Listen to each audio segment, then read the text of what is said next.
Hello అండి, welcome to best kitchen. నేను చేయబోతున్న రెసిపీ గుత్తి వంకాయ కూర. ఈ కూర చాలా చాలా టేస్టీగా స్పైసీగా ఉంటుంది. ఈ కూర వేడివేడి అన్నంలోకి, చపాతీ, పుల్కాల్లోకి చాలా బాగుంటుంది. ఇది అచ్చం క్యాటరింగ్ వాళ్ళు తయారు చేసే పద్ధతిలో నేను తయారు చేసి ఇప్పుడు మీకు చూపిస్తాను. ఈ గ్రేవీ చాలా చాలా టేస్టీగా ఉంటుంది. దీనికి తయారు చేసే విధానం, కావాల్సిన పదార్థాలు ఇప్పుడు మీకు చూపిస్తాను.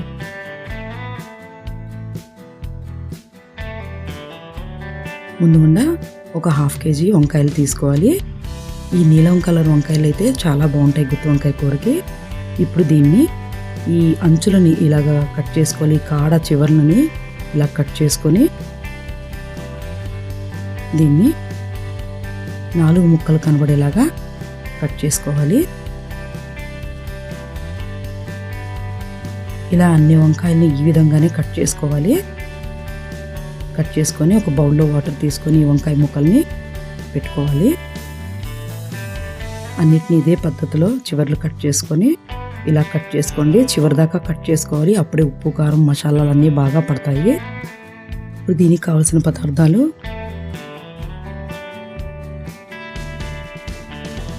పల్లీలు, ధనియాలు, జీలకర్ర, నువ్వులు, కొబ్బరి 2 స్పూన్స్, ఎండుమిరపకాయలు, కరివేపాకు, అల్లం, వెల్లుల్లి, కొంచెం జీడిపప్పు, దాల్చిన చెక్క, ఒక 4-5 లవంగాలు. ఇప్పుడు తయారీ విధానం చూద్దామండి. 3 మీడియం సైజు ఆనియన్స్ ఇలా చిన్న చిన్న ముక్కలుగా తరిగి పెట్టుకోవాలి. ఇప్పుడు ముందుగా ఒక పాత్ర పెట్టుకొని స్టవ్ ఆన్ చేసి ఇప్పుడు ఇందులో 2 స్పూన్స్ పల్లీలు,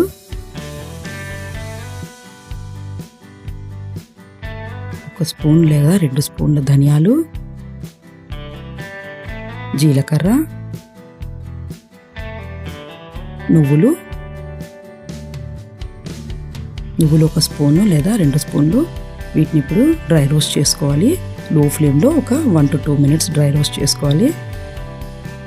ఇది ఇప్పుడు రోస్ట్ అయిందండి. స్టవ్ ఆఫ్ చేసుకొని దీన్ని మనం ఒక మిక్సీ జార్లోకి వేసుకోవాలి. ఇప్పుడు ఇందులోనే 3 నుంచి 4 ఎండుమిరపకాయలు, వెల్లుల్లి, అల్లం,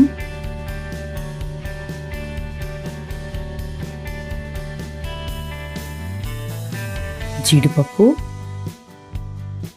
దాల్చిన చెక్క, లవంగాలు, మనం పెట్టుకున్న 2 స్పూన్స్ కొబ్బరి వేసుకొని దీన్ని మెత్తని పేస్ట్లా చేసుకోవాలండి. ఇందులో వాటర్ కలపకూడదు. ఇప్పుడు ఇది మెత్తని పేస్ట్లా తయారైంది. దీన్ని మనం పక్కన పెట్టుకుందాం. ఇప్పుడు ప్రాసెస్లోకి వెళ్దాం. ఇప్పుడు స్టవ్ ఆన్ చేసుకొని ప్యాన్ పెట్టుకొని ఇందులో కాస్త బటర్ వేసుకోవాలి. బటర్ వేయటం వల్ల కర్రీ చాలా టేస్టీగా ఉంటుంది. ఇప్పుడు తగినంత నూనె అందులోనే వేసుకొని ఇప్పుడు ఈ వంకాయల్ని ఒక 5 minutes మీడియం ఫ్లేమ్లో ఫ్రై చేసుకోవాలి. ఈ విధంగా చేయటం వల్ల వంకాయలు త్వరగా కుక్ అవుతాయి. ఇప్పుడు మీడియం ఫ్లేమ్లో ఇలా మూత పెట్టుకొని ఒక 2 to 5 minutes మగ్గనిద్దాం. ఇవి ఇప్పుడు కలర్ మారింది, మగ్గింది. దీన్ని ప్లేట్లో తీసుకొని పక్కన పెట్టుకుందామండి. ఇప్పుడు అదే కడాయిలో కాస్త కరివేపాకు, ఉల్లిపాయలు వేసుకొని కలర్ మారేంత వరకు ఒక 3 minutes దాకా ఫ్రై చేసుకోవాలి మీడియం ఫ్లేమ్లో. ఇందులో కాసంత ఉప్పు వేస్తే ఉల్లిపాయలు త్వరగా వేగుతాయి, మగ్గుతాయి. ఇప్పుడు ఇది కలర్ మారిందండి, ఫ్రై అయింది. ఇప్పుడు ఇందులో మనం వేయించి ఉంచుకున్న ఈ వంకాయలని ఇందులో వేసుకోవాలి. ఇప్పుడు ఇందులో తగినంత కారం వేసుకోవాలి. కొంచెం అంత పసుపు వేసుకొని గరం మసాలా కూడా వేసుకోవాలి. స్పైసీ కావాలనుకున్న వాళ్ళు ఎక్కువ వేసుకోవచ్చు.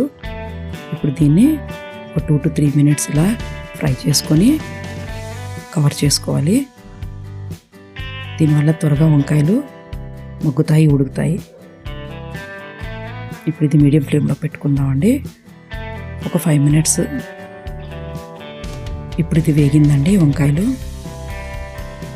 ఇప్పుడు ఇందులో మనం పేస్ట్ చేసుకున్న ఈ మిశ్రమాన్ని వేసుకోవాలి.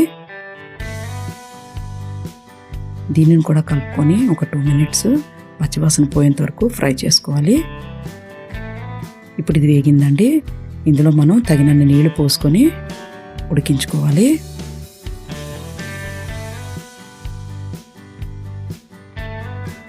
ఇప్పుడు మూత పెట్టుకొని ఒక 5 నుంచి 7 నిమిషాల దాకా ఉడికించుకుందాం.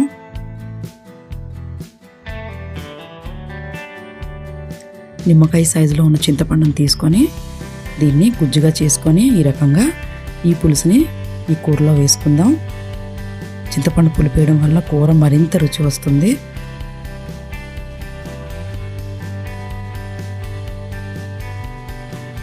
ఇప్పుడు ఇది దగ్గర పడిందండి. కూర ఉడికింది. ఇలా వంకాయలు మీరు నొక్కి చూస్తే తెలుస్తుంది ఉడికిందా లేదా అన్నది. సాఫ్ట్గా టెండర్గా ఉన్నాయి వంకాయలు. పర్ఫెక్ట్గా ఉడికిందండి. అంతేనండి, ఎంతో టేస్టీగా ఉండే ఈ గుత్తి వంకాయ కూర రెడీ అయింది. ఇది చపాతీలోకి పుల్కాల్లోకి చాలా టేస్టీగా ఉంటుంది. అన్నంలోకి అయితే అద్భుతంగా ఉంటుంది. ఈ రెసిపీని మీరు తప్పకుండా ట్రై చేసి చూడండి, మీకు నచ్చుతుంది. మీకు ఈ రెసిపీ నచ్చినట్లయితే లైక్ చేసి షేర్ చేసి నా ఛానల్ని తప్పక సబ్స్క్రైబ్ చేయండి. మరిన్ని వెరైటీ రెసిపీస్ కోసం నా ఛానల్ని తప్పక వాచ్ చేయండి. Thank you very much.